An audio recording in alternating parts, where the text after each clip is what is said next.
No one divides Italian fans quite as much as Massimiliano Allegri. To some, he's a serial winner who represents the essence of Italian football: structure, control, and efficiency. But to others, he's everything that's wrong with the modern game: a man stuck in the past who refuses to adapt, while managers around him find new and exciting ways of playing. And yet, his record is undeniable: multiple Serie A titles, Champions League finals, and domestic dominance. But his return to AC Milan is reigniting the debate once again. He's quickly implemented the tactical discipline that made him a champion, but with his last title now 6 years ago, people are convinced his tactics won't work in the modern game. But is he really still the same divisive manager? Or is this AC Milan team more innovative than even Allegri wants you to think? Let's take a look. Welcome back to Football Meta. My name's Cormac, I'm a qualified analyst, and I'm here to bring you the most in-depth tactical breakdown. Now, Allegri would probably hate the fact that I'm even making this video. He loves clashing with journalists and is highly dismissive of modern football theorists. No. But deep down, he's one of the most tactical managers out there, and his style is instantly recognizable. At its core, Allegriball is all about calculated balance. It's a defensive first mentality, mostly focused on protecting the center, not overcommitting to a press, and forcing the opponents into tricky spaces out wide. He has used multiple different formations throughout his career, like the 4-4-2 diamond and 4-3-3s that earned him his first titles at Juventus. But more recently, he is mostly known for his 3-5-2, and the compactness his teams adopt when they lose possession. In fact, even this season at AC Milan, we can instantly see that this is the setup he wants to implement. The opposition centre-backs are given the time they want to circulate possession, but will find it very difficult to pick out a player in the centre, as the two forwards will rotate to block passing routes through the middle. One important rotation that is very typical of his teams is the way he closes down the opposition fullbacks. While more aggressive managers would be happy to push their wingbacks forward and slide into a back four, Allegri wants his box-to-box midfielders to shift over to this side. This makes it difficult for the opponents to build through the centre, as the whole team shifts over to this flank. And if they go down the line, well then the wingback and centre-back can quickly double up on the opponent. It does mean the opposition has a bit more space on the opposite flank, but even if they do break forward, then the wingback is not too far away to quickly apply pressure.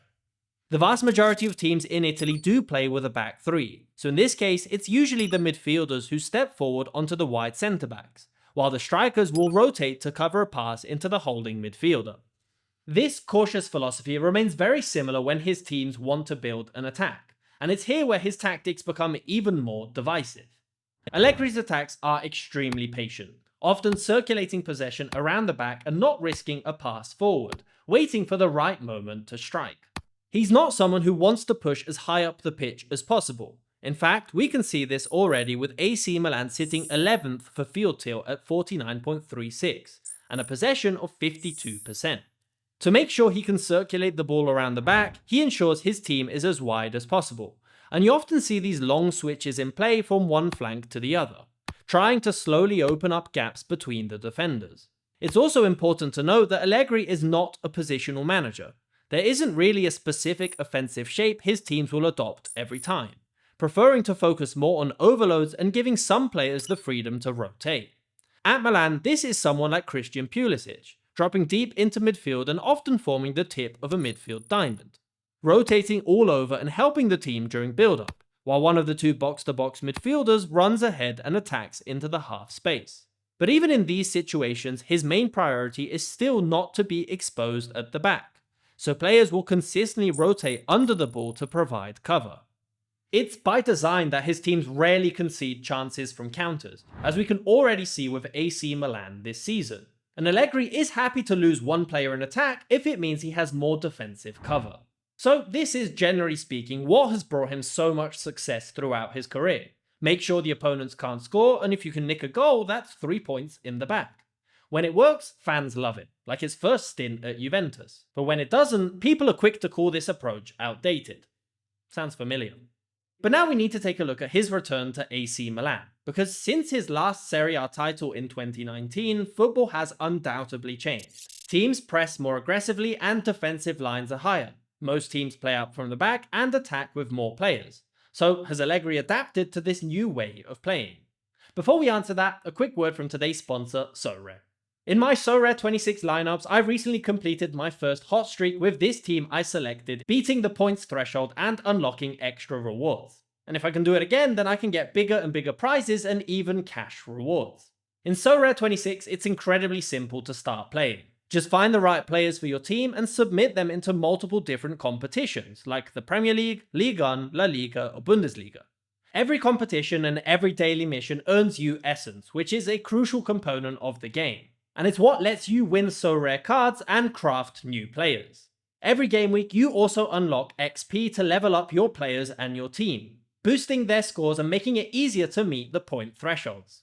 But what makes SoRare truly unique are the fantastic experiences. You can win signed shirts from your favorite player, VIP tickets, or even meet the GOAT himself, Zinedine Zidane.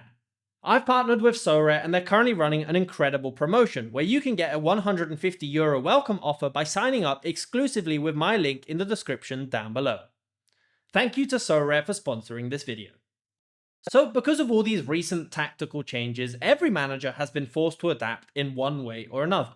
For example, from opposition goal kicks, the vast majority of teams now press in a man-marking system, attempting to rush a pass and give the team in possession no easy option.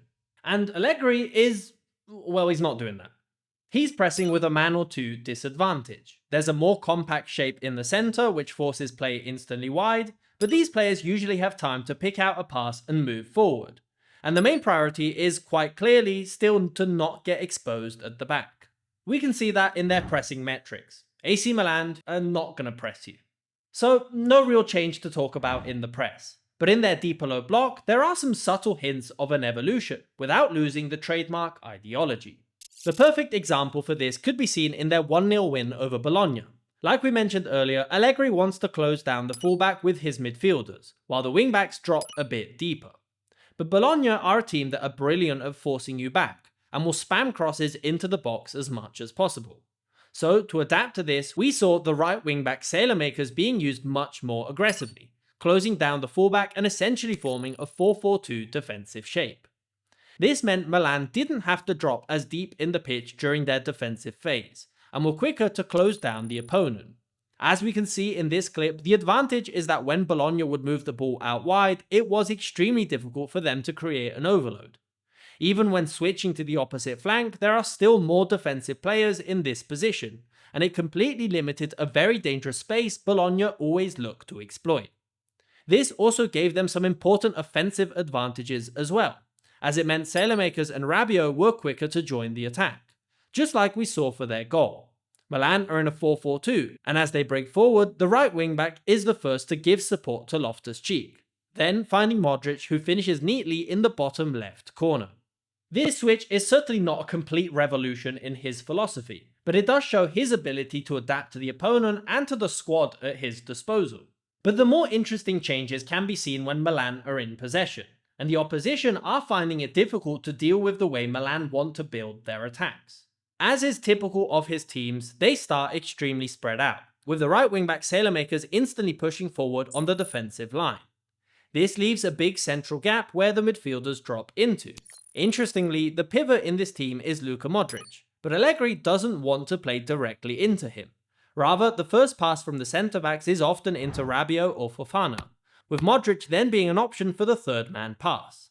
This is a brilliant use for Modric. It means he's always facing the opponent's goal on the ball, and can essentially act as a sort of quarterback, playing these long balls over the top. And if Milan lose possession, he's instantly ready to provide cover and counter-press the opponent.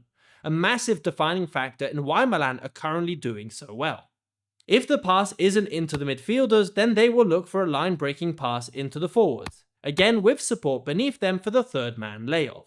All of this can be seen in their first goal against Napoli, a wide stretched out shape during build-up, Modric not giving the team an option, and a line-breaking pass into Pulisic, who in this case does brilliantly on the left flank and skips forward, with the wingback Sailormakers attacking the back post.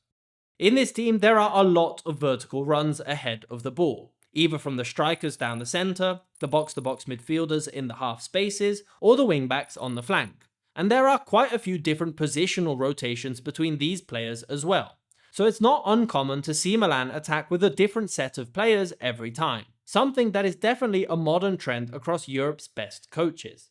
In the final third, Modric helps the team circulate possession by playing slightly deeper, and it does mean there are more players that are able to push forward. So, with all this being said, has Allegri actually changed, or is he still stuck in his ways?